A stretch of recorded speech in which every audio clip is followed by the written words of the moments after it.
Il regarde le robinet qui goutte. L'homme pense. C'est une goutte. Il faudra bien que quelqu'un résolve ce problème de goutte. Je pourrais me lever et aller fermer le robinet. Mais je ne peux pas tout faire moi-même. Il y a de petites gouttes et il y a de grosses gouttes. Toutes les gouttes ne sont pas pareilles. C'est pas vrai, cette histoire de trucs qui se ressemblent comme deux gouttes d'eau. Il y a des gouttes qui sont plus grosses que d'autres gouttes plus petites. Et la goutte de mon robinet à moi pourrait bien être une petite goutte.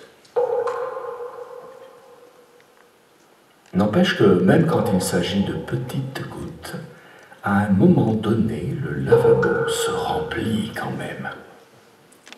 Le lavabo sera plein à ras-bord, jusqu'à ce que tombe la goutte fatale qui fera déborder le vase.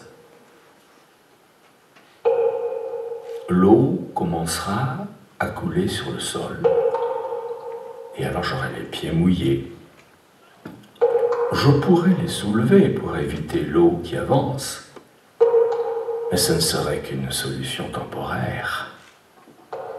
Tôt ou tard, goutte après goutte, l'eau inondera ma chambre. Le plancher cédera sous le poids de l'eau. Mais le plancher de ma chambre, c'est le plafond de la chambre du dessous. Des milliards de gouttes feront s'effondrer le plafond et inonderont la chambre de l'étage inférieur.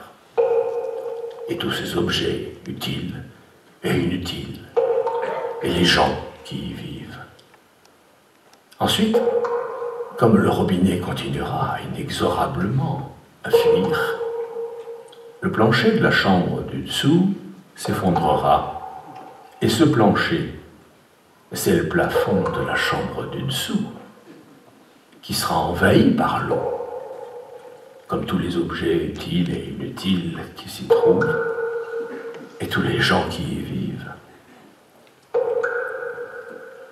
Et ma chambre est au sommet d'un immeuble de 25 étages, 25 chambres, avec tous les gens qui y vivent et tous leurs objets utiles et inutiles.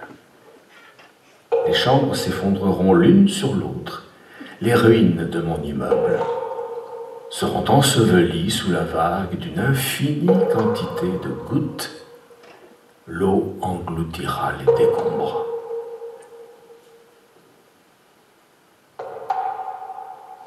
Un homme est assis dans sa chambre. Il regarde le robinet qui fuit et il voit le déluge. Et il pense, c'est pas possible. Non, c'est vraiment pas possible. Alors, il se tourne sur le côté et regarde le mur. Il cesse de penser à la goutte. Il sourit et sereinement s'endort.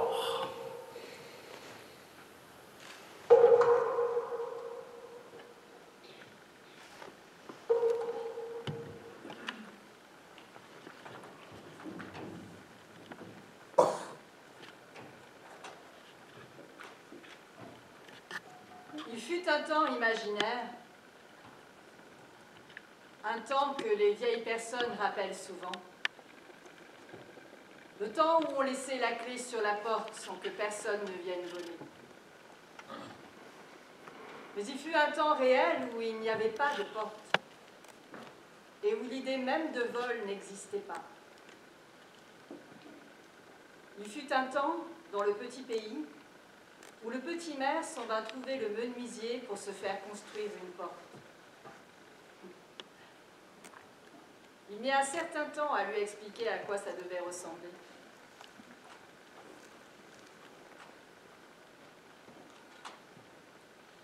Ça sert à quoi, une porte? Lui demanda le menuisier. À défendre la maison? répondit le petit maire, de peur que quelqu'un y pénètre. Alors le mieux, c'est de boucher toutes les ouvertures, répondit le menuisier. Allez voir le maçon. Et non, parce que moi, je veux pouvoir entrer et sortir comme je souhaite. Dans ce cas, laissez le trou ouvert, insista le menuisier. Ça vous rendra l'opération plus facile. Mais l'autre s'était mis en tête d'avoir une porte, et le menuisier ne put rien y faire. Et le forgeron ne put rien y faire non plus lorsque le petit maire lui commanda une serrure pour verrouiller sa porte. En voyant la porte de la petite maison du petit maire, certains le prirent pour un fou, d'autres prirent peur, et certains comprirent que maintenant qu'on avait inventé les portes, les clés et les serrures, il n'y avait plus qu'à inventer le voleur qui allait les forcer.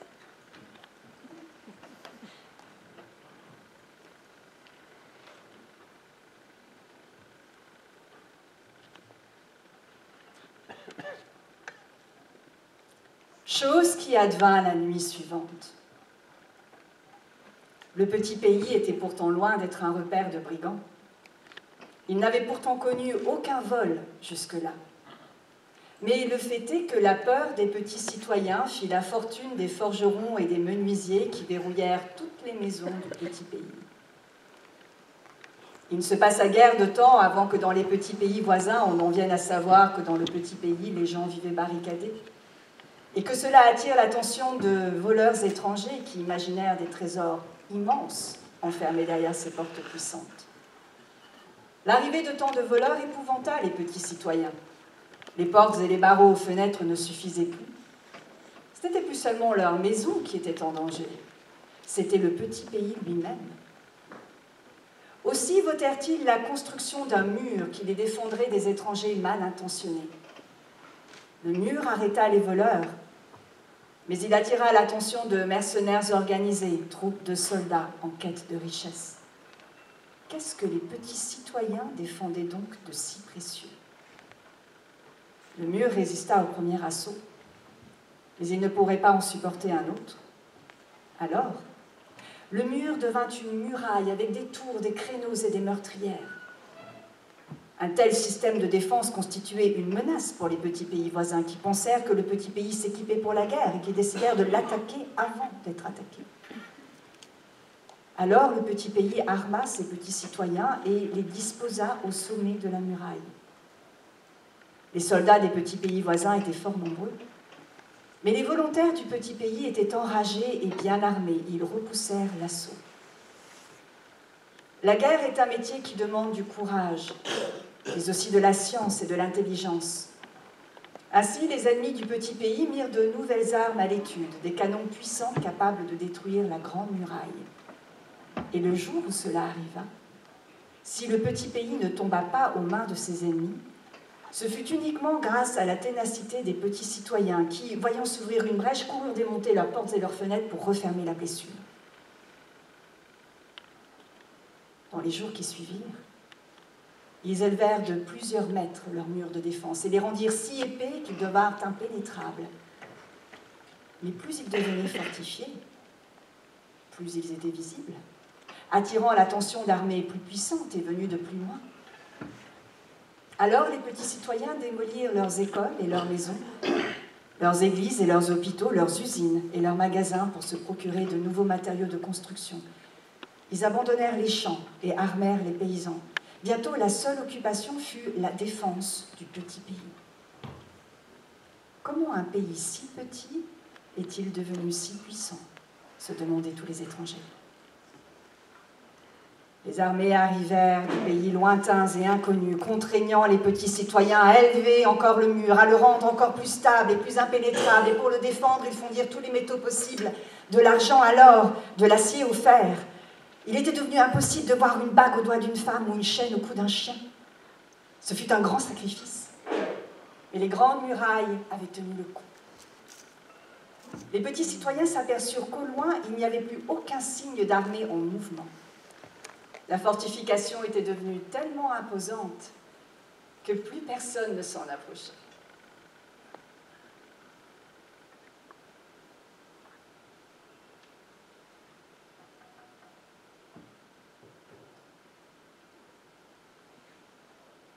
Alors nous autres, les petits citoyens, nous avons cessé un instant de porter nos regards au loin et nous avons tourné les yeux vers notre petit pays. C'était désormais une boîte vide, un petit désert de cendres, protégé par une immense muraille que seul un tremblement de terre pourrait faire s'effondrer. Nous libérons de la prison que nous nous étions construite.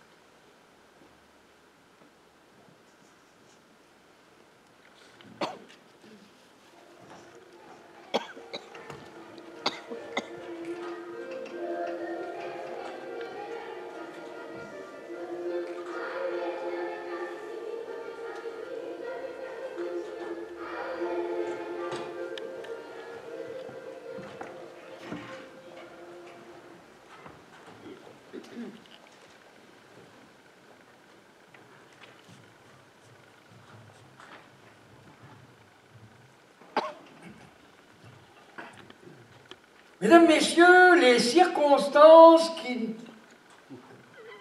Bonsoir. Les...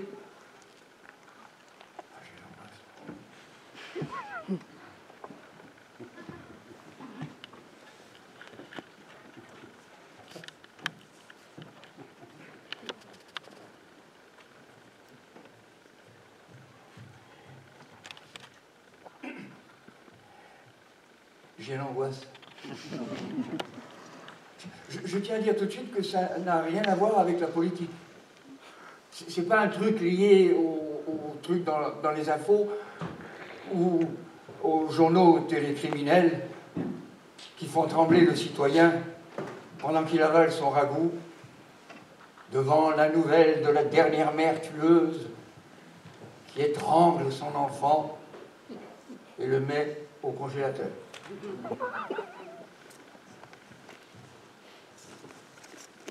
J'ai l'angoisse, abstraction faite d'une question en particulier. L'angoisse, c'est quelque chose qui vous prend la tête et qui gonfle. Comme l'air dans un ballon, ça n'a de concret qu'une couche assez mince de caoutchouc, et pour le reste, c'est juste de l'air. De l'air pareil à celui qui se trouve en dehors du ballon. De l'air qui, à l'extérieur de la fine couche de caoutchouc, ne contient rien, mais qui, à l'intérieur, prend la forme d'un volume qui grandit chaque fois qu'on souffle. J'ai l'angoisse. Je me sens étouffé. Le ballon gonfle dans mon cerveau. Plutôt qu'à une céphalée, ça ressemble à un sentiment de vide qui coupe le souffle. Je regarde dans l'encyclopédie médicale. Si à cette sensation d'asphyxie s'ajoute en plus un poids sur la poitrine, ça pourrait être un infarctus. Si ça s'accompagne d'une douleur dans le bras gauche, pas spécialement forte, mais têtue et durable, alors c'est sûr, c'est l'infarctus. Je monte dans ma voiture et je fonce aux urgences. Parce que, évidemment, l'angoisse ne s'empare jamais de toi à l'heure où ton médecin reçoit quand tu passes par hasard à côté de son cabinet. Ça te prend quand tu es tout seul à la maison. Ou à la rigueur quand il y a quelqu'un qui sait comment la faire augmenter. Pendant le trajet, je sens des fourmillements dans le bras et la jambe gauche, puis c'est symétriquement le tour de mes deux autres membres. Je perçois distinctement 2 ou 3 élancements dans le torse. 2 coups de couteau sans prévenir. Heureusement que le cœur est le siège des sentiments. Traîtrise des sentiments. Jamais de caresses, que des lames. Je freine brusquement l'entrée des urgences, j'ouvre la portière et je tombe par terre en hurlant, pétrifié. On me charge dans un fauteuil roulant, on m'enfonce une aiguille dans le bras, on me prélève du sang et on l'envoie au labo d'analyse. Sans ordonnance médicale, sans que j'ai jeûné le matin, sans prépaiement, ni personnel paramédical, des paracabinets, paraspécialisés. On mesure ma tension au moyen d'une machine qui se met aussitôt à tracer la courbe de mes battements cardiaques sur une sorte de rouleaux de papier cul millimétrés. Le médecin qui jusque-là avait l'angoisse comme moi se tranquillise. Mes analyses en main, il me dit qu'il faut que je boive plus d'eau et que je prenne du potassium et du magnésium. En été, prenez donc des compléments alimentaires. Pour le reste, je vais bien, je peux aller aux Jeux Olympiques. Je manque d'entraînement, je dis, pour dédramatiser. Et lui, il me regarde comme pour dire que je tiens la forme idéale pour gagner les Jeux Olympiques des cons. J'ai l'angoisse, j'ai lu l'encyclopédie médicale et ça avait l'air d'un infarctus. Si vous aviez lu l'article sur la lèpre, vous vous seriez mis à peler et à vous courir de cloques, il me dit. L'angoisse n'est pas une maladie, c'est un état. Si le soir, vous n'arrivez pas à dormir, au lieu de venir à l'hôpital, prenez un somnifère, il y en a qui assommeraient un bœuf. Mais si je prends un somnifère, dès que je me mets à sentir le sommeil chimique qui me gagne, je me sens mourir. Je me fais l'effet d'un suicidaire qui se flingue au barbiturique. Moi, je suis un angoissé, je ne suis quand même pas Marilyn Monroe.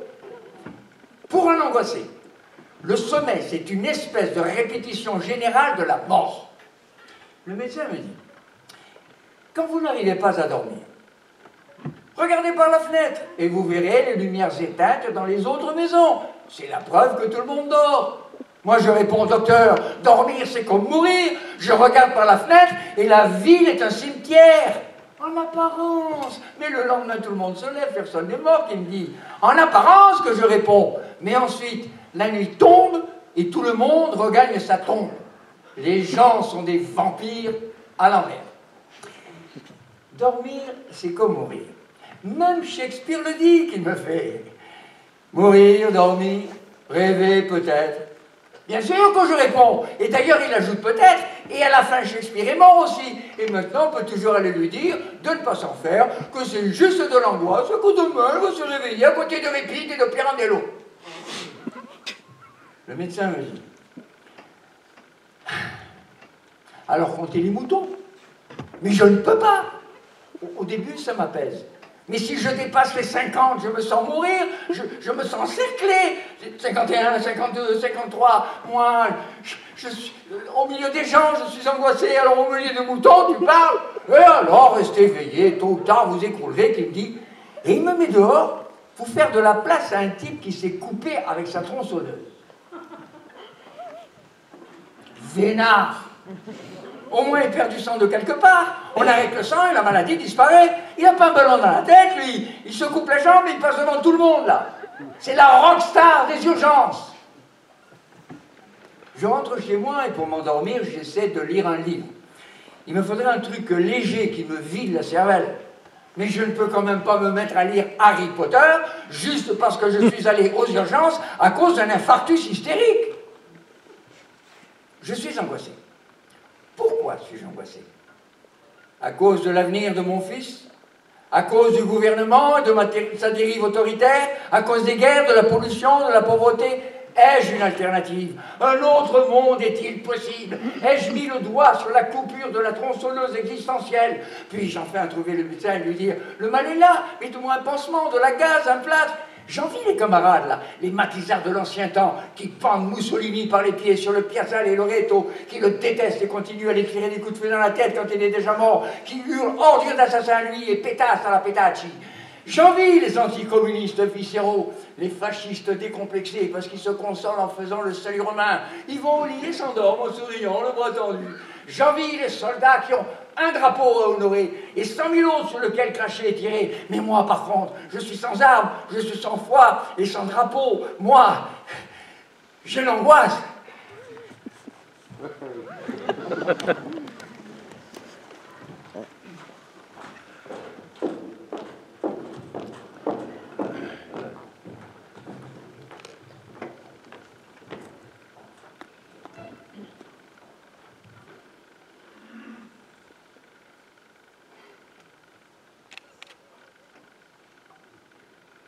Ce n'est pas vous qui m'avez choisi moi. C'est moi qui vous ai choisi, vous. Je sais bien qu'autrefois, c'était les électeurs qui choisissaient leurs représentants. Mais c'était trop difficile. Il y avait les hommes politiques fascistes qui tenaient des propos fascistes, les hommes politiques communistes qui parlaient en communiste. On voyait les différences de loin, ce qui avait tendance à couper l'électorat en deux. Le pays était divisé. Et lorsqu'une tendance prenait le pouvoir, elle était obligée de se mesurer à l'opposition. Alors je me suis dit, pour avoir une véritable majorité, ce n'est pas le peuple qui doit nous choisir. C'est nous qui devons choisir le peuple. J'avais besoin d'une majorité. N'importe laquelle, mais d'une majorité prête à l'emploi. All inclusive. Et puis comme par magie, une place s'est libérée. D'un jour à l'autre, un paquet de partis a fermé boutique parce que les boutiquiers qui les géraient ont fini en prison.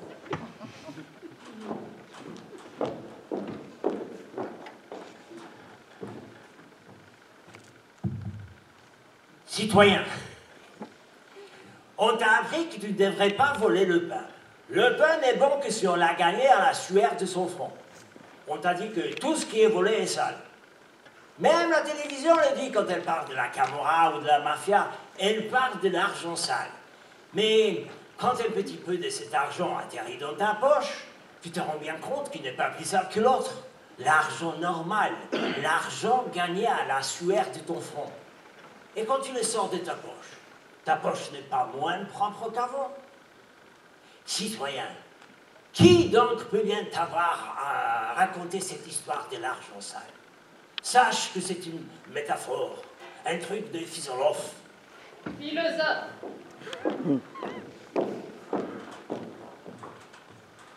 Alors moi j'ai racheté la boutique lors de la liquidation judiciaire. Une brèche s'est ouverte quelque part et je me suis glissée dedans. Mais si elle s'était ouverte ailleurs, c'est par là que je me serais introduite. Je ne veux pas dire par là que je n'ai pas mes idées.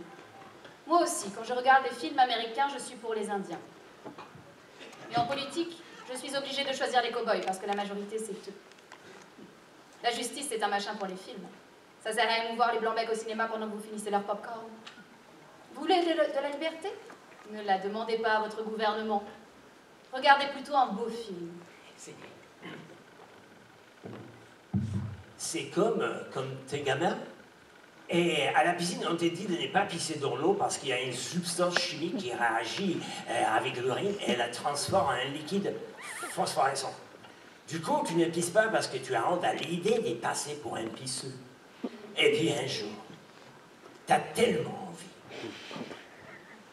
Non mais tu as tellement envie que tu n'arrives pas à te retenir. Et tu constates qu'il ne se passe rien. Alors, tu te mets à pisser dans l'eau sans retenue. Tu te forces à pisser, même quand tu n'as pas envie. Tu vas à la piscine rien que pour pisser dedans. Et tu te dis que si ça s'appelle piscine, c'est justement parce que tout le monde pisse dedans. Tu t'arrêtes de pisser chez toi pour venir vider ta vessie dans cette eau tiède. Juste pour le plaisir de ne pas te faire prendre. De te venger de la peur que le maître nageur t'en fait. Vous croyez que j'ai trahi le concept de la représentation? Absolument pas. Je m'efforce de vous représenter mieux que n'importe qui d'autre. Si la majorité des citoyens aimait la danse classique, je danserais sur les pointes. Quand je fais de la politique, je n'en fais pas une question politique. Je veux juste la majorité. Mais c'est pareil pour le pain. La première fois que tu revoles un bout, tu constates qu'il est sale des farines, pareil que le pain acheté avec l'argent du monde gagné. Que le voler ou l'acheter, c'est exactement la même chose. Du coup, tu en voles davantage, car un seul morceau ne suffit pas pour te rassasier. Tu pourrais en voler tout un sac, mais tu n'as pas de sac. Bah, du coup, tu voles aussi un sac. Maintenant, tu peux emporter beaucoup de pain à la fois. Tu peux même le vendre à d'autres, ce pain volé. Et eux, ils te donnent l'argent tout propre. Toi, tu leur vends du pain, et eux sont des clients. Ce sont eux qui te donnent des sous. Tu n'es pas en train de les voler. Et en plus, cet argent n'est même pas sale des farines. L'argent est plus propre que le pain. Donc, ils disent que ces trucs-là, ça s'appelle recyclage.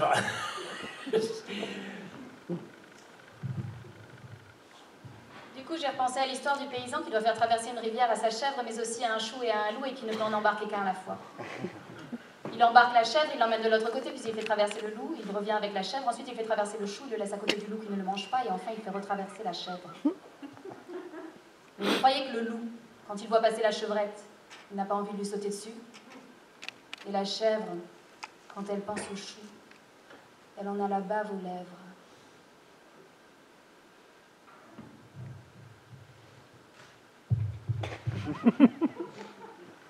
Te voilà maintenant entrepreneur.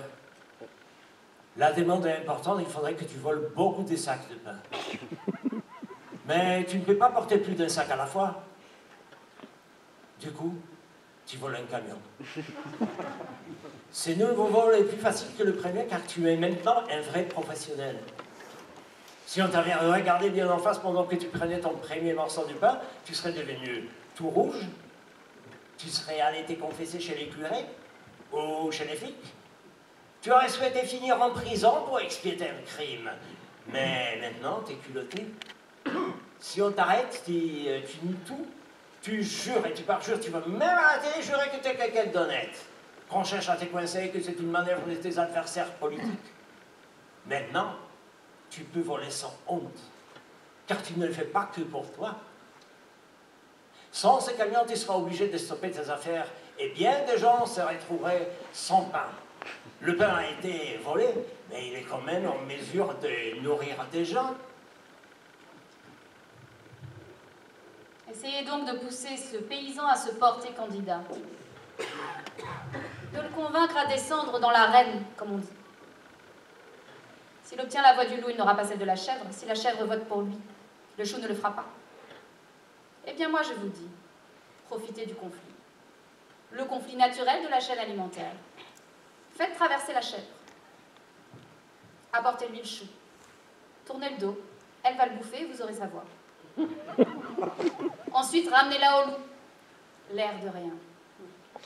Il va la bouffer et il sera votre allié à jamais. Il vous donnera sa voix et ce sera la voix qui compte. Il n'y en aura plus d'autres.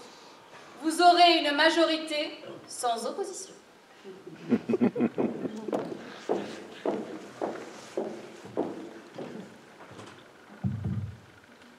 Maintenant, tu as un camion.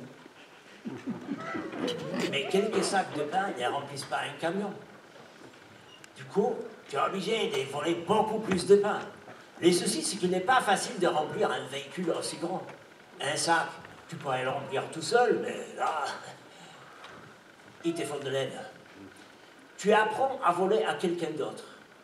Et tu es fier de pouvoir transmettre ton expérience. Tu deviens un maître. Tu ne touches plus au pain volé. Tu n'as plus besoin de te salir des farines. Tu conduis ton camion et tu regardes les autres qui volent pour toi. Et si quelqu'un te reproche de ne pas avoir besoin de tout ce pain, tu lui réponds que tu ne voles plus pour toi, mais pour autrui.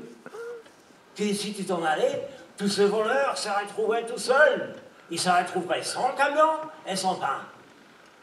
Tu lui réponds, moi si je vole, c'est par esprit des responsabilités. La démocratie est un beau scénario pour le cinéma.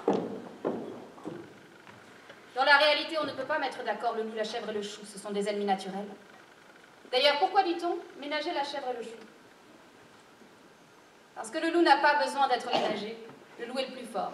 Il se ménage tout seul.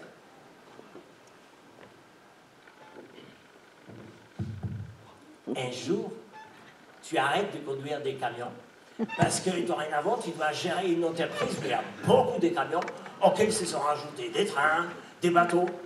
Tu es en mesure de voler tous les pains qu'on produit dans les pays. Tu es le voleur de pain le plus important. Il n'est pas un morceau de pain qui échappe à ton contrôle. Et ces jours-là, tu t'assois à ton bureau et les pains volés se transforment en chiffres, en graphiques, en actions.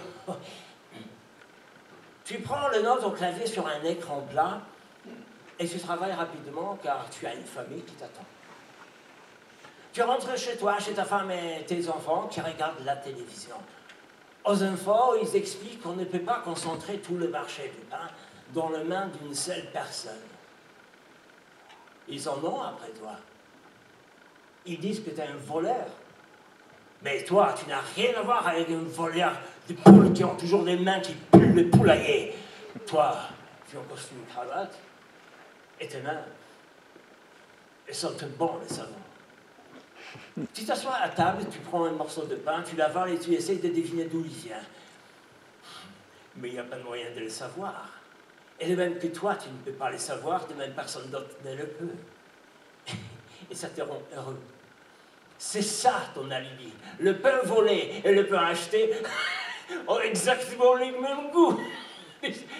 Pareil. C'est ça.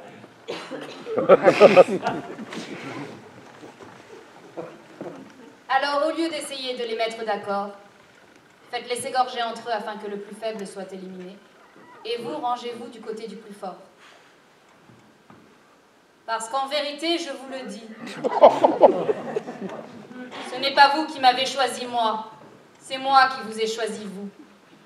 Parce que vous êtes le loup. Aujourd'hui, l'opposition, c'est la minorité du chou et de la chèvre. Nous leur tournons le dos, nous attendons que la chèvre bouffe le chou. Après quoi, nous mangerons la chèvre. Nous éliminerons cette minorité encombrante. Et quand il n'y aura plus de minorité, il n'y aura plus que nous, la majorité. Et ce jour-là, nous serons vraiment égaux.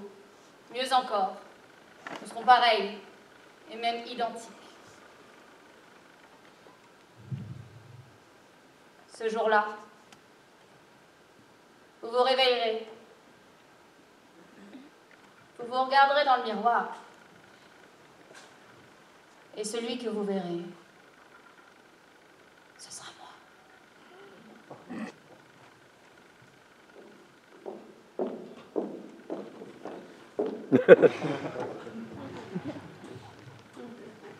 Je suis un homme à parapluie.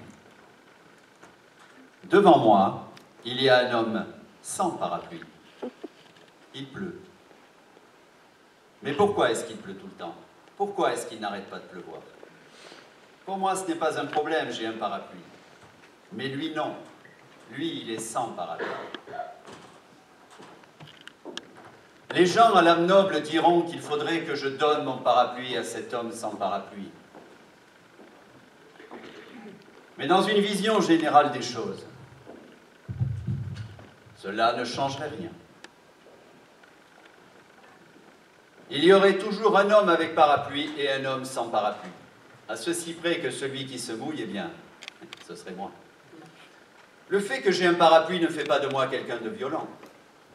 Je ne suis pas responsable de la pluie, je m'abrite parce que j'ai un parapluie. Mon père aussi en avait un, mon grand-père idem. En fait, nous sommes des hommes à parapluie depuis de très longues générations. Et à part la question de la pluie, il y a le lien affectif que nous avons avec ce parapluie. L'homme sans parapluie aussi est fils d'un homme sans parapluie. Et ils le sont aussi depuis de très longues générations. Alors si cela est comme ça depuis si longtemps, pourquoi serait-ce à moi de changer les choses? Et puis je le répète, dans une vision plus générale des choses, cela ne changerait rien. Alors je peux me montrer solidaire avec lui. Je peux lui envoyer 1 euro par SMS. Si, je l'ai déjà fait. Je l'ai fait pour les enfants d'Afrique, les victimes du tsunami, les paralytiques, les aveugles. Je peux faire ça pour lui aussi. En un certain sens, je suis de son côté. J'éprouve de la gêne vis-à-vis de ma condition de privilégié et de la compassion vis-à-vis de sa condition de défavorisé. Mais je ne suis pas responsable de la pluie, moi, j'ai juste un parapluie. En un certain sens, je suis politiquement solidaire avec lui. S'il fallait faire des manifestations, signer des pétitions, je serais en première ligne, je suis de son côté. Mais me priver de parapluie inverserait la situation sans la résoudre. À quoi cela servirait-il de le couvrir en me découvrant?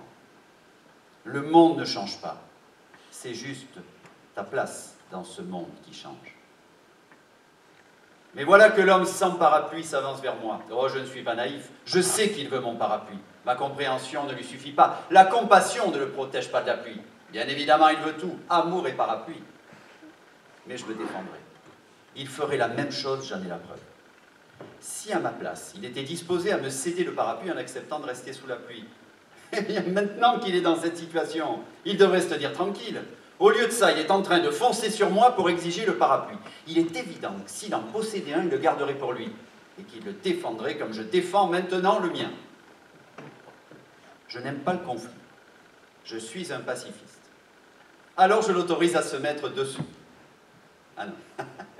Non mais pas sous le parapluie, sous mes pieds. En tout cas, à cet endroit-là, il est indéniablement à l'abri. Moi, je suis celui avec parapluie, et lui, celui sans parapluie. Mais aujourd'hui, grâce à moi, Il s'abrite de la pluie. Bon, je ne le dis pas, ma situation est meilleure que la sienne. Mais lui ne peut pas le nier non plus. Sa situation s'est améliorée. Par exemple, je mange un morceau de pain, des miettes tombent. Eh bien, lui, il lèche le sol. Grâce à moi et à ma disponibilité, il s'abrite et se nourrit. Bon, objectivement, mieux vaut manger un morceau de pain. Mais s'il mangeait un morceau de pain, les miettes ne tomberaient pas vers le haut. Du coup, moi, je n'aurais rien à lécher. En somme, lui peut profiter de mes miettes, mais moi, je ne pourrais pas lécher les siennes. La loi de la gravitation est de son côté. Je fume une cigarette et je jette mon mégot. Eh bien, lui, il tire une dernière bouffée. Objectivement, mieux vaut fumer une cigarette qu'un mégot. Mais moi, les cigarettes, je les paie, alors que lui, les mégots sont gratuits.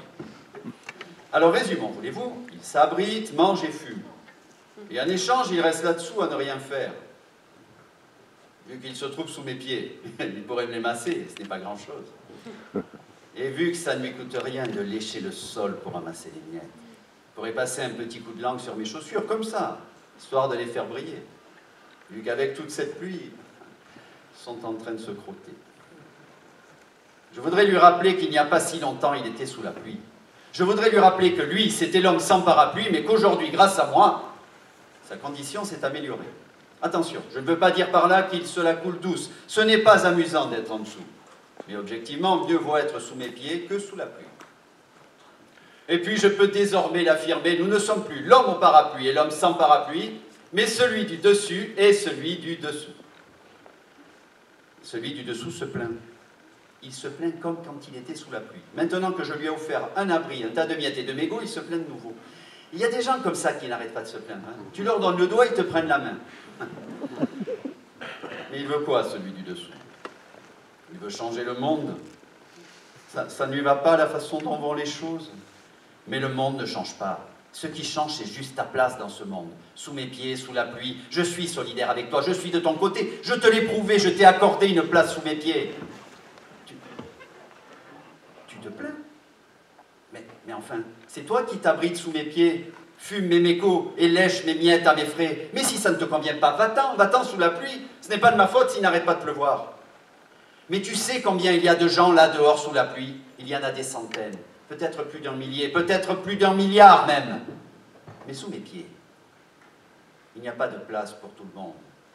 Pas assez de miettes à lécher ni de mégots à fumer.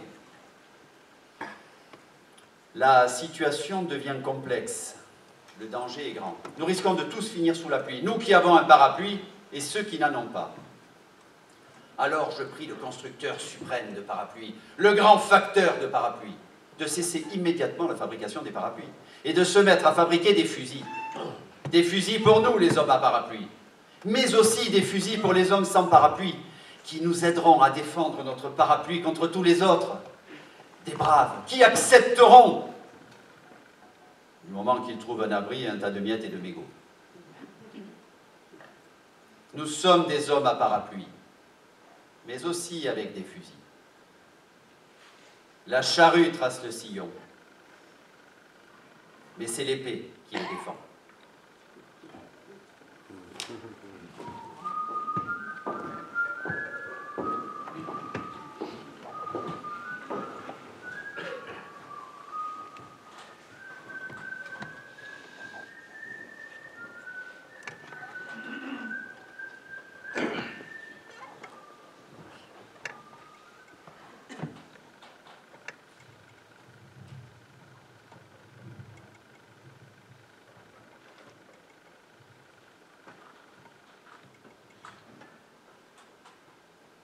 Moi, j'ai une technique. Quand je participe à une réunion, je m'assois, je sors le revolver et je le pose sur la table. C'est juste une technique. Je l'utilise pour vivre en paix avec mes semblables. Mais je dois me fixer des règles. La règle numéro 1, c'est de sortir tout de suite le revolver. Je dois le sortir dès que je m'assois.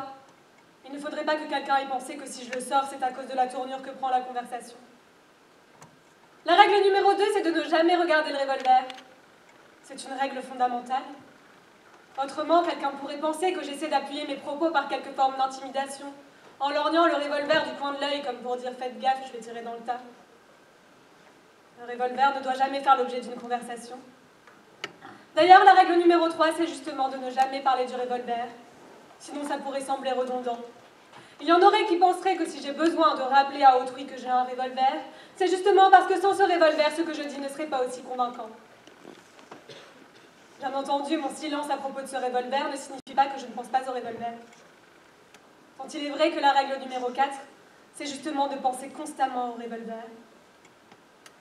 Mais il ne s'agit pas d'une pensée en général, d'un souvenir personnel, d'une image un peu floue. Il s'agit d'une pensée très précise, toujours la même. Je pense aux chambres cylindriques où sont logées les cartouches, à la pression sur la gâchette qui relève le chien tout en faisant tourner le barillet qui pivote dans le sens des aiguilles d'une montre. Je pense au chien qui, atteignant son point mort, autrement dit son extension maximale, s'abat sur la charge de poudre de la cartouche et fait partir le coup. PAM!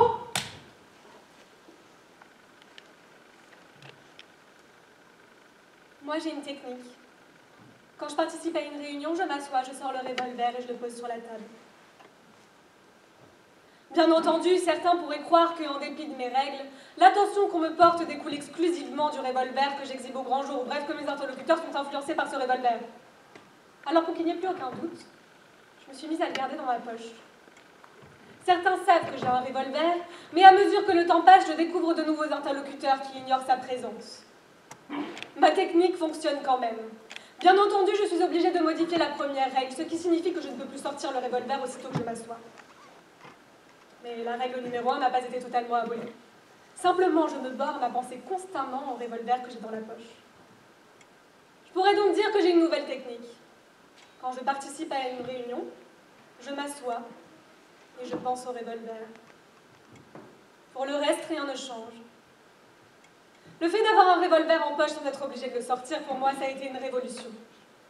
Désormais, les effets bienfaisants du revolver peuvent être mis à profit n'importe où et pas seulement pendant une réunion.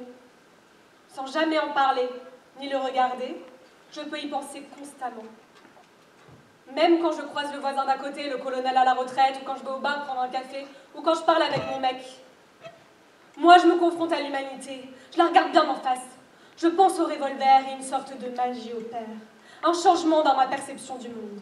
Tous les êtres qui m'entourent aussitôt se transforment en cibles. Non pas que je tire sur eux pour de vrai, non, je suis pas quelqu'un de violent, mais la possibilité de le faire me les fait voir comme des silhouettes. Des silhouettes immobiles ou en mouvement, des silhouettes parlantes, mais des silhouettes en tout cas. Chacune munie d'une cible sur son front ou autour de son cœur. Dans l'ascenseur, je croise le colonel à la retraite avec ses gros sacs de course. Le mercredi, jusqu'à midi, il y a une réduction pour les retraités, me dit-il en me montrant les cochonneries qu'il s'achète. Je l'aide à porter ses sacs de course jusqu'à sa porte blindée. Moi, je pense au revolver que j'ai dans la poche.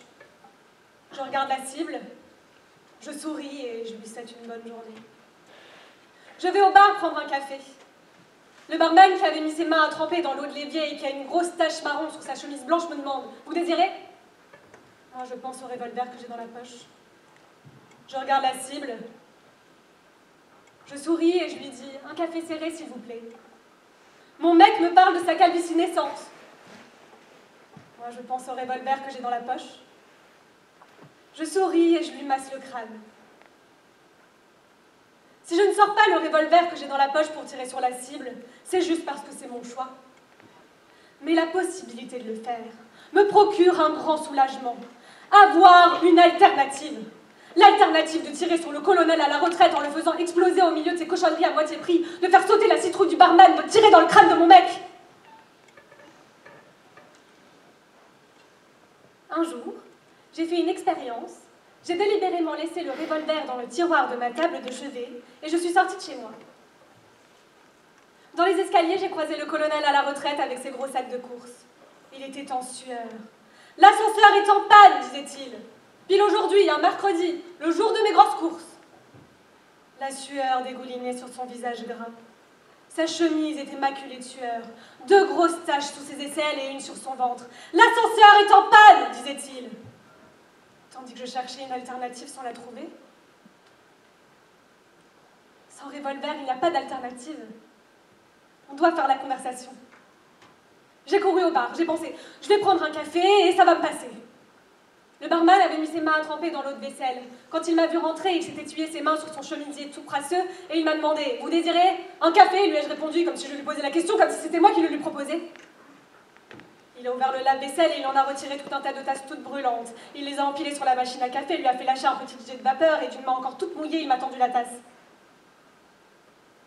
Sans revolver, il n'y a pas d'alternative.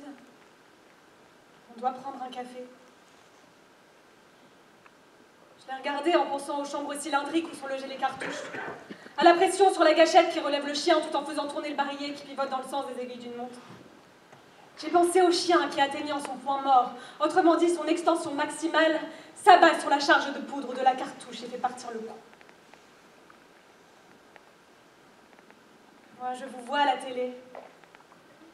Je vous lis dans les journaux. Politiciens, banquiers, présidents de conseils d'administration. Et je sais précisément ce à quoi vous pensez.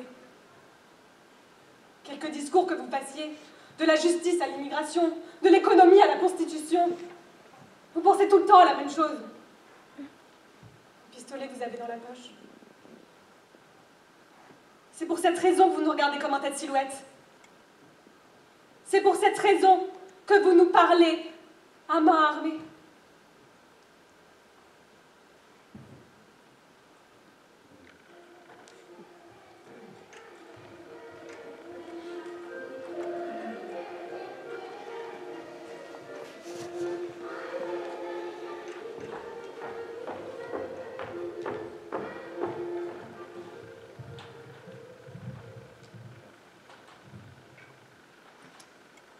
Le peuple est un enfant, il n'est pas porté à la démocratie. Si vous voulez, je vous raconte une histoire. Vous vous rappelez Ponce Pilate? C'était un intellectuel. Un jour, il prit 2 délinquants qu'on venait d'arrêter. Il les emmena sur la place et s'adressa au peuple. Choisissez vous-même lequel de ces 2-là doit être condamné et celui auquel on peut rendre sa liberté. Le peuple est un enfant. Il n'y comprend rien. Le peuple est un esclave. Il traite les vaches, il tond les moutons, il bêche la terre. Le peuple ne savait pas quoi répondre. Alors Ponce Pilate lui dit, « Je vais vous aider un petit peu. À ma droite, il y a Barabbas.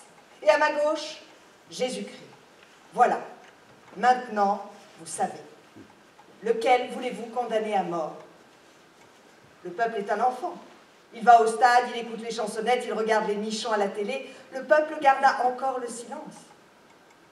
Alors Ponce Pilate ajouta, « Je vais vous aider encore un petit peu. Jésus-Christ, c'est Dieu, descendu sur terre. Il ressuscite les morts et il change l'eau en vin. Alors que Barabbas est un voleur de poules. Voilà. Maintenant, vous savez ça aussi. À qui voulez-vous sauver la vie ?» Et le peuple répondit, « Sauvons Barabbas, avant de retourner au champ, au stade, aux petits moutons, aux vaches, aux chansonnettes et aux nichons. Parce que le peuple a besoin du voleur de poules. Il s'en tape de Jésus-Christ qui vient au monde pour laver ses péchés. Le peuple vote pour le voleur de poules devient maire de la ville, président du conseil et pape, syndic de l'immeuble et roi. Le peuple est un enfant. Si tu lui demandes de faire un choix, il fait le plus mauvais. Alors, qu'est-ce qu'il aurait bien pu faire, ce pauvre Ponce Pilate? Il aurait pu dire... La démocratie est un préjugé, puisque vous sauvez Barabbas, moi je sauverai Jésus-Christ. Ou alors, il aurait pu se tirer une balle dans la tête. Au lieu de ça, il se lava les mains.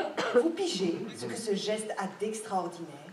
Il se lava les mains pour dire qu'on ne peut pas combattre l'ignorance du peuple, mais qu'il demeure possible de lutter contre la saleté. La démocratie est indéfendable, et pour l'hygiène, ça vaut encore le coup de s'engager. Vous pigez ? Vous non plus ne vous laissez pas abattre. Le peuple est un enfant, la démocratie, ça n'est pas pour lui. Si quelque chose vous cause du souci, pensez à l'hygiène. Le gouvernement bousille l'école publique, vous savez quoi? Suivez la méthode Ponce Pilate, brossez-vous les dents, utilisez un collutoire, du fil dentaire. L'école partira en fumée, mais le tartre sera défait. Des milliers d'emplois vont sauter d'ici la fin de l'année, des millions de travailleurs précaires, des familles qui n'arrivent plus à rembourser leur emprunt. Vous savez ce que vous pouvez faire. Pensez à la méthode Ponce Pilate. Prenez une douche, optez pour un savon neutre. Si on ne respecte pas la dignité des travailleurs, vous au moins respectez le péage de la peau. Vous connaissez les chiffres sur la criminalité organisée. Vous avez déjà réfléchi à la pollution de l'air, de l'eau. Vous êtes indignés et vous voulez intervenir. Utilisez la méthode Ponce Pilate. Curez-vous les ongles. On peut se servir de la pointe d'un petit couteau. menez une bataille à votre portée. La barbarie ne peut pas être arrêtée, mais on peut endiguer la crasse sous les ongles. Vous êtes déjà allé en France? N'y allez pas. Restez chez vous à regarder la télé, ne sortez que pour aller à l'église, au stade et au supermarché le dimanche, les 3 sont ouverts. Mais je vous révèle un secret. Les Français n'ont pas de bidet. Et je vous en révèle un autre. Les Français ont fait la Révolution. Vous avez compris le lien. Je vous donne un petit indice. En Italie, nous n'avons pas fait la Révolution, mais nous utilisons le bidet. Vous avez compris? Notre choix, on l'a déjà fait. Nous, la liberté, ça ne nous intéresse pas. Nous, on préfère se laver les fesses.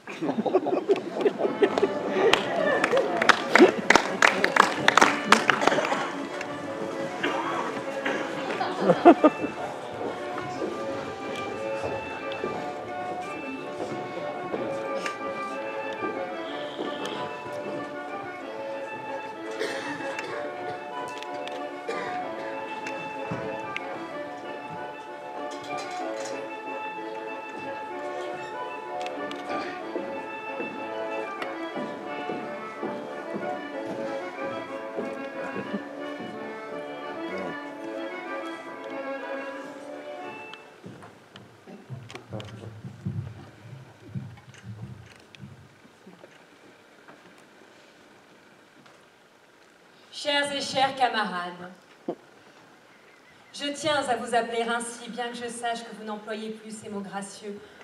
Car pour moi, vous restez des camarades. Vous les exploitez, les gueux, vous les humiliez, les offensez. En somme, vous prolétaires du monde entier qui deviez vous unir pour briser vos chaînes. Moi, je ne suis pas un camarade, je suis un maître, un patron. Plus exactement, un représentant de la classe dominante, comme l'affirmait Marx. J'aime bien ces termes.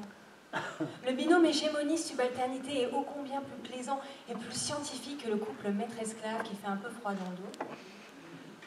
Le binôme dominant-dominé est nettement plus attrayant. Il veut dire l'air de rien, moi je suis au-dessus, toi tu es en dessous. Ce sont des termes quand même plus jolis que ceux de victime et bon.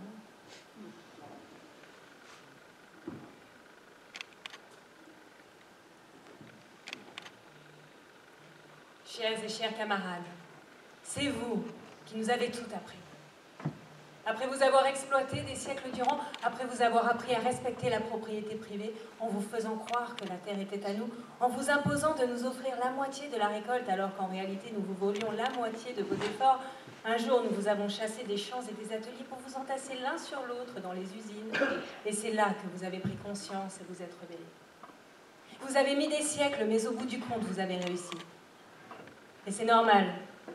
Nous aussi, dans votre condition, nous l'aurions fait. C'est à l'usine que vous avez acquis une conscience de classe. Conscience de classe, quel mot magnifique. Et c'est vous qui nous les avez appris. Alors nous avons mis à votre disposition des machines énormes et coûteuses qu'une vie entière de travail ne vous aurait pas permis d'acheter. Machines sur lesquelles vous deviez travailler en appuyant sur un bouton, en déplaçant un levier, bref, un travail de singe savant. Et vous, au lieu de nous remercier, vous vous êtes mis en colère. Vous nous avez expliqué que c'était un travail répétitif et infantilisant. Ce n'était plus la machine qui était au service de l'ouvrier, mais l'ouvrier au service de la machine, que vous vous retrouviez à semi-façonner un objet déjà façonné à demi et que vous ne saviez plus si ce tube entre vos mains finirait comme le canon d'un fusil ou le tuyau de vidange des chiottes. Et tout cela, vous l'avez appelé aliénation. Quel mot exceptionnel. Et c'est vous qui nous l'avez appris. Alors nous vous avons concédé une pincée de droit. Nous vous avons offert la démocratie, c'est-à-dire la possibilité extraordinaire de voter pour nous. Mais vous nous avez réunis. Vous nous avez expliqué que ce n'était que des réformes de la superstructure, que dans une société capitaliste, les relations qui déterminent le degré de liberté d'un peuple sont celles qui sont fondées sur l'argent, comme les relations de travail. Donc vous exigiez des droits, mais vous les vouliez survoler le travail. Structure, superstructure, ce sont des mots fascinants et ces mots sont de vous. Alors nous vous avons construit quelques HLM, une piste cyclable, un petit terrain de foot, quelques écoles publiques, mais vous nous avez répondu que nous étions paternalistes. Vous nous avez expliqué que le rapport entre les classes est par essence le conflit. Et vous avez appelé ça lutte de classe. Cette expression est de vous. C'est vous qui nous l'avez appris. Merci. Vous étiez les premiers de la classe. Vous nous avez tout appris. Aussi, devant ces extraordinaires capacités, aujourd'hui, c'est humblement que je vous demande pour quelle raison n'êtes-vous pas au gouvernement? Les camarades, vous nous avez déçus. Aujourd'hui, vos représentants ne ressemblent plus aux camarades qui les ont précédés. Ils sont tellement habitués à nous voir gouverner qu'ils pensent que pour être au gouvernement, il faut être comme nous. Eux qui voulaient faire la révolution pour conduire le peuple au pouvoir acceptent aujourd'hui que les gouvernements soient pilotés par des lobbies internationaux, des banques, des multinationales, bref, par des maîtres inconnus qu'aucun citoyen n'a jamais aimés. Et non seulement vous avez abandonné le communisme, mais vous n'en avez plus rien à foutre de la démocratie. La caserne et le tribunal, c'est nous qui les avons inventés, comme la banque et l'usine. Nous savons gérer la guerre, l'économie, le terrorisme, la religion. Mais vous aviez d'autres idéaux. Vous parliez de révolution, de dictature du prolétariat, de société sans classe, d'abolition de la propriété privée. Ce sont des idéaux merveilleux, mais tous tournés contre nous. Nous avions le droit de nous défendre, mais vous aviez le devoir de nous combattre. Si nous avions su que vous étiez si faible, nous ne vous aurions pas frappé si fort. Veuillez nous excuser. Chers et chers camarades, essayez d'imaginer quel pays extraordinaire nous aurions si vous aviez gouverné ne serait-ce qu'un petit moment. Vous, avec votre utopie merveilleuse, vous, avec vos idéaux de liberté et d'égalité. Seulement voilà, le gouvernement, c'est nous, et face à nous, vous n'êtes pas seulement docile. Par moments, vous avez même l'air heureux. Vous nous estimez et vous nous enviez, au lieu de nous haïr et de nous combattre.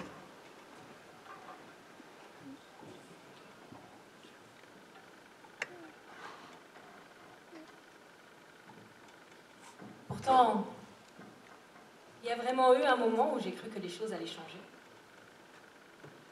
Vous vous souvenez quand les immigrés se sont mis à arriver en masse dans notre pays? Et je pensais que vous alliez vous associer avec eux et ensemble vous armer contre nous. Au lieu de quoi, vous, des classes subalternes, avez été les premiers à vous jeter sur nous. Vous nous avez même demandé de l'aide pour les combattre. Je pensais que le prolétariat s'unirait au sous-prolétariat pour combattre la bourgeoisie, au lieu de quoi le prolétariat s'est embourgeoisé et nous a demandé de l'aide pour combattre le sous-prolétariat. Quelle déception. Mais nous ne vous laisserons pas seuls avec votre ignorance et votre haine de classe absurde envers les plus faibles. Nous vous aiderons à combattre ces miséreux avec les outils que nous avons utilisés contre vous.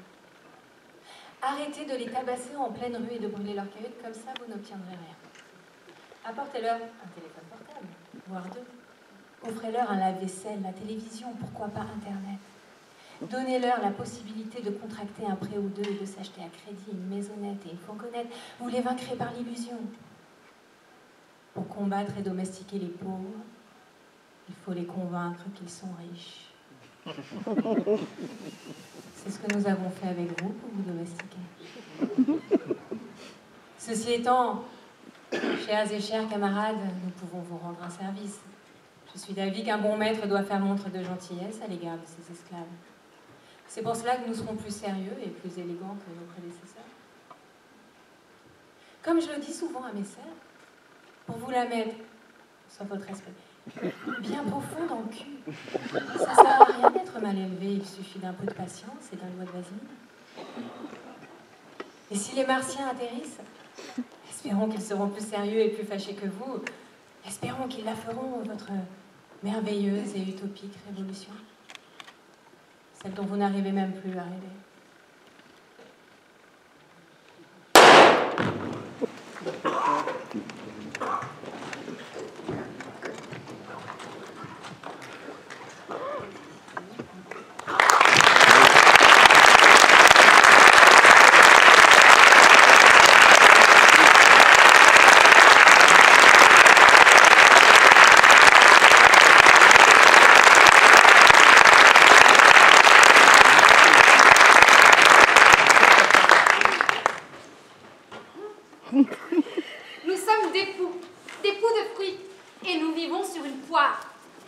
Dans la société d'époux, on ne se tutoie jamais. Parce que nous, l'époux, sommes tellement nombreux qu'il est impossible qu'au cours de sa vie, un pou puisse se retrouver seul face à un autre pou et qu'il ne puisse s'adresser uniquement à lui. Nous, l'époux, nous sommes des milliers de millions de milliards. Mais nous ne saurions dire combien nous sommes précisément, parce que nous ne passons jamais de temps à nous compter. Nous vous voyons, comme le faisaient les Italiens sous le régime fasciste. Du reste, comme on dit, les tiques sont communistes, mais les poules sont fascistes. Ça, c'est une blague. Elle fait beaucoup rire dans la société des poules. Nous sommes des poux de poire, et nous passons notre vie à manger la poire sur laquelle nous vivons, jusqu'au moment où nous levons les yeux pour constater que nous ne sommes plus que quelques milliers. Nous ressentons de la tristesse et notre solitude. Nous cessons de manger et nous nous mettons à baiser. Puis nous levons une nouvelle fois les yeux pour constater que nous sommes de nouveau des milliers de millions de milliards. Alors nous cessons de baiser et nous nous mettons à manger encore la poire. Dans la société des poux, les verbes au singulier n'existent pas. Aucun pou ne dirait jamais « je suis », parce que jamais aucun pou ne pourrait être tout seul. Pas plus qu'il ne pourrait dire « tuer », parce que jamais aucun pou ne pourrait voir un autre pou qui est tout seul. Et donc jamais aucun pou ne pourrait dire « il est », parce qu'aucun pou ne peut imaginer un autre pou qui est tout seul. Non, je dis jamais aucun pou ne pourrait dire « il est », parce qu'aucun pou ne peut imaginer un autre pou qui est tout seul. Dans la société des poux, nous disons « nous sommes » pour parler de ceux qui sont nous, et « vous êtes » pour parler à ceux qui sont vous. Il est rare que nous disions « ils sont ». C'est une forme qu'on n'utilise que pour les défunts. Nous disons « ils sont morts ». Dans la société des poux, nous sommes mangés par un nombre considérable d'animaux. Ceux qui ne nous mangent pas trouvent quand même la manière de nous tuer, par le feu ou par le DDT. En revanche, nous ne tuons personne. Nous passons notre temps à manger la poire sur laquelle nous vivons. Et quand nous nous sentons seuls, nous baisons. La seule façon de protéger notre race de l'extinction, c'est la reproduction. Les scientifiques disent que si nous ne faisions pas l'objet d'une extermination permanente perpétrée qui plus est par toutes les races présentes sur la planète, nous pourrions devenir si nombreux que nous ferions grossir la Terre au point qu'elle frôlerait la Lune. Mais nous, les poux, ne croyons pas que les scientifiques aient raison. Nous ne savons même pas ce que c'est la Lune. Nous ne pensons qu'à deux choses, c'est manger et baiser. D'ailleurs, les scientifiques disent que nous ne faisons que deux choses. Et sans interruption, nous mangeons et nous baisons. Nous, les poux, pensons que les scientifiques ne sont pas très au courant de la vie des poux. Parce que de notre point de vue, manger et baiser sont une seule et même chose. Pour nous, cela veut dire survivre. Nous ne pouvons pas faire deux choses, nous ne sommes pas relativistes. Mais nous sommes d'accord avec l'Église qui condamne la science. Mais la science ne sert à rien. Pour être heureux, il en faut peu. Il suffit de manger et de baiser. Les scientifiques sont des alarmistes. Et en plus, ils portent la poisse. Ils disent qu'on observe un réchauffement de la planète et que du coup, on observe un réchauffement de la poire. Tant mieux, les générations futures mangeront de la poire cuite. Ça, c'est une autre blague. Elle fait beaucoup rire dans la société des poux. Les scientifiques disent que la poire est une source qui s'épuise peu à peu. Comment serait-ce possible? Oui, nous les poux, notre génération, nous existons depuis un sacré bout de temps. Nous-mêmes, nous sommes nés il y a 3 jours. Et à cette époque-là, les poux existaient déjà. La poire. Donc, si la poire était là il y a 3 jours, elle sera là toujours. Nous, les poux, et vous, les êtres humains, nous pensons de la même manière. Nous aussi, tout comme vous, nous croyons tout ce que dit le pape. Nous aussi, nous croyons de toutes les bêtises que racontent les scientifiques. Unissez-vous à nous, nous sommes déjà un bon nombre. Oui, et avec nous, les poux de la poire, les asticots du fromage et les vers d'appomme. Oui, tous ensemble, nous pourrons stopper ce dangereux courant rationaliste. Les scientifiques sont athées et relativistes. Ils ne disent que des méchancetés. On devrait leur laver la bouche au savon. Voici notre devise. L'univers est en expansion. Qu'est-ce que ça peut foutre? C'est pas ça qui changera la distance entre cuisine et salle de bain.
et à Isabelle.